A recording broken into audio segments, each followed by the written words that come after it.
Applying this spray just once a month will ensure that your chili plant remains absolutely laden with flowers and buds. It will produce such an abundance of chilies that the entire plant will be completely covered in them. So friends, in today's video, we will be discussing chili plants. We will cover the specific measures you should take to increase the number of flowers and buds on your chili plants, thereby ensuring a bountiful harvest of chilies. Additionally, we will explore the reasons why flowers and buds often drop off after appearing on the plant, and the remedies you can apply to prevent this. I will also discuss in detail the various diseases and pests that commonly affect chili plants, along with the effective solutions you can implement to tackle them. As you can see, every single one of my chili plants is absolutely loaded with chilies.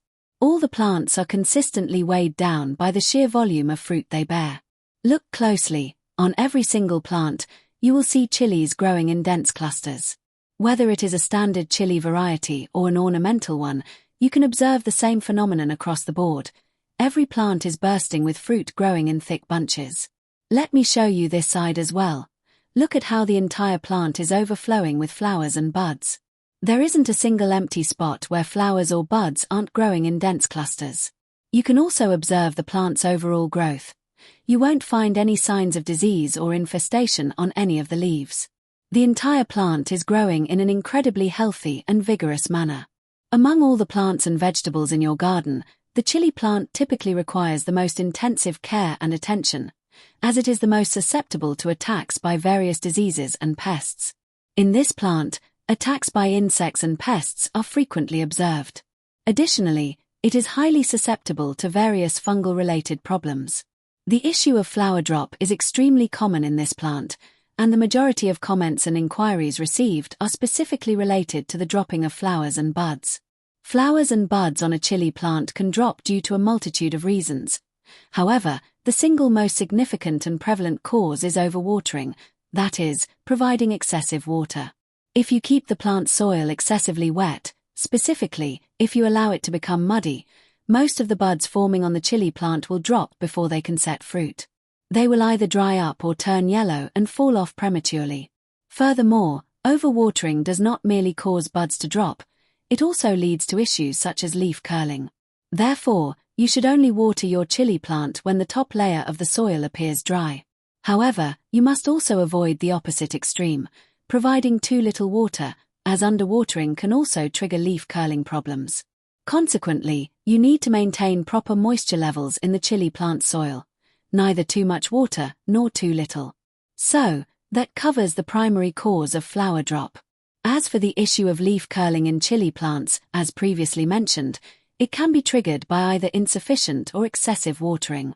Additionally, if the plant is attacked by pests such as thrips and mites, this can also cause the leaves to curl. To protect your chili plant from pests like thrips and mites, you should spray it with neem oil once every 10 to 15 days. I mean, for instance, when you are using neem oil, specifically, if you are mixing it into 1 liter of water, you should also add 1 or 2 drops of a liquid soap solution, such as hand wash or any dishwashing liquid.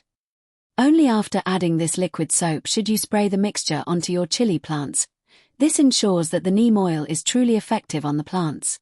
Furthermore, whenever you spray, make sure to cover both the upper and lower surfaces of the leaves, as insect infestations most frequently originate from the undersides of the leaves. Leaf curl virus is another common issue. Generally, it is transmitted by pests such as thrips, though the virus can also spread through the air. Once a chili plant has been infected by the leaf curl virus, controlling it becomes almost impossible. However, it is possible to prevent it, for example, by regularly applying a spray of neem oil or sour buttermilk. Additionally, if you maintain the plant's overall health, keeping it fully robust and ensuring it is properly fertilized, you can effectively protect it from the leaf curl virus. By consistently providing proper care and nutrients, if your plant grows in a healthy manner, its natural immunity becomes significantly stronger. When a plant possesses strong immunity, its inherent capacity to fight off diseases is automatically enhanced. In other words, it develops a robust resistance to pathogens. Consequently, even if the plant is subjected to an attack by diseases or pests, the adverse effects are minimal. Moreover, with a healthy plant, you can often manage such issues using simple organic solutions. Finally, to ensure your chili plants produce an abundance of flowers and buds, thereby yielding a bountiful harvest of chilies, the very first step is to focus on the quality of the seeds. Quality. Use high-quality materials, specifically, high-quality seeds. With hybrid seeds, not only do the chili plants yield a greater harvest, but they also suffer from fewer diseases, as they inherently possess built-in disease resistance. Secondly, ensure that you cultivate healthy plants. The healthier your plants are, the more abundant the yield will be as they mature. Furthermore, it is crucial to provide timely fertilization, specifically, the right kind of manure or nutrients, to your chili plants. This is essential for achieving a bountiful harvest of both fruits and flowers. To this end, you should regularly apply a basic fertilizer, such as homemade compost, vermicompost, or cow dung manure, to your chili plants, using about 1 to 2 handfuls per plant. Do not overdo it. You simply need to apply this fertilizer once every 10 to 15 days. Additionally, to increase the number of flowers and fruits, you should definitely apply Epsom salt to your chili plants once a month. Epsom salt can be utilized in 3 different ways on chili plants. I will discuss exactly how to use it and what ratios to maintain for each method. For those who are unfamiliar with Epsom salt, let me explain that it is essentially magnesium sulfate. This means it contains a significant amount of both magnesium and sulfur. Magnesium and sulfur are classified as secondary nutrients, that is, following the primary nutrients, nitrogen, phosphorus, and potassium. These are 2 of the remaining 3 nutrients that are vital for a plant's growth. Since these compounds are naturally harvested from mineral springs, Epsom salt can be easily incorporated into your organic gardening practices. When preparing a spray solution, pay close attention to the ratio. You should dissolve 1 large tablespoon of Epsom salt in 2 to 2.5 liters of water. For instance, since I am currently using 5 liters of water here, I will be adding 2 tablespoons of Epsom salt. I am adding Epsom salt here. For every liter of water, you simply need to mix in just 1 small teaspoon and then spray it onto your plants. You should perform this spraying either in the morning or in the evening.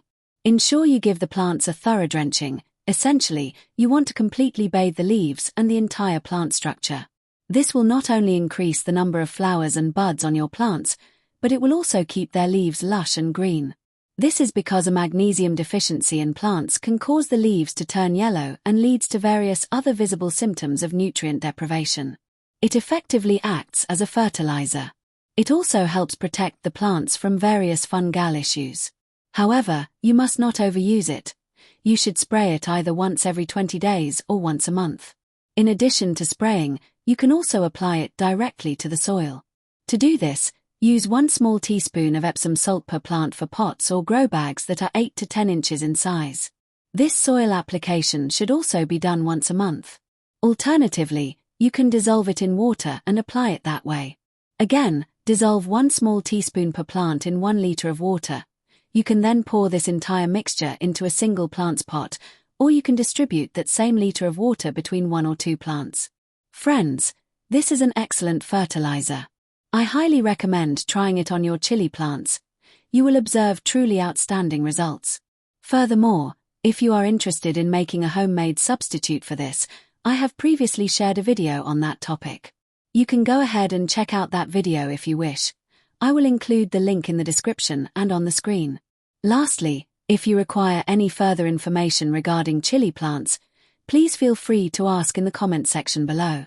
I will do my best to create a video addressing those queries as well. If you enjoyed today's video and found the information useful, please like, share, and subscribe to my channel. Finally, thanks for watching.